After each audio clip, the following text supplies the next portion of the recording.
கிராமங்களில் எத்தனை பேர் வீட்டுக்குள்ளே எலி அதிகமாக வருதுன்றதுக்காக பூனை வாங்கி வளர்த்தவங்க எத்தனை பேருன்னு கேட்டு பாருங்கள். உங்களுடைய பேரண்ட்ஸ்கிட்ட கேளுங்க, இல்லைனா உங்களுடைய தாத்தாக்கள்கிட்ட கேளுங்க, அவங்க சொல்லுவாங்க. பூனையே இல்லைன்னு சொல்ல போகிறோமா? பூனையே தேவையில்லைன்னு சொல்ல போகிறோமா? பாம்பு விவசாயிகளோட நண்பன். பாம்பை நீங்கள் மிதிச்சிங்கன்னா கொத்தும். பாம்பு எல்லாத்தையும் தூக்கிடலாமா? விளைநிலத்துலேருந்து பாம்பு எல்லாத்தையும், வெளியில் இருக்கிற பாம்பு எல்லாத்தையும் பிடிச்சிடலாமா?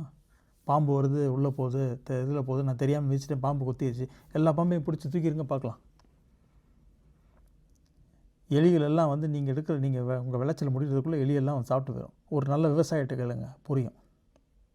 தெருநாய்களை ஃபுல்லாக ஒழித்து எடுத்துடணும், இல்லை தெருநாய்கள் எல்லாமே அப்போவே அங்கேயே தான் இருக்கணும் அப்படின்னு யாரும் சொல்லலை. அதை ஒரு ரெகுலேட்டடாக பண்ணணும். அதை கொஞ்சம் கொஞ்சமாக அந்த பாப்புலேஷன் கண்ட்ரோல்ன்றது தான் வரணும். அதை விட்டுட்டு பாப்புலேஷன் இல்லாமல் பண்ணுறது இல்லை. அது நல்ல அப்ரோச்சாக எனக்கு தெரியல. இப்போ இதுக்கு மாற்று வழி என்ன இருக்குது? டார்கெட்டட் ஷெல்டரிங்னு ஒன்று இருக்குது. 4 கேட்டகரியாக அந்த டாக்ஸை பிரிக்கலாம்.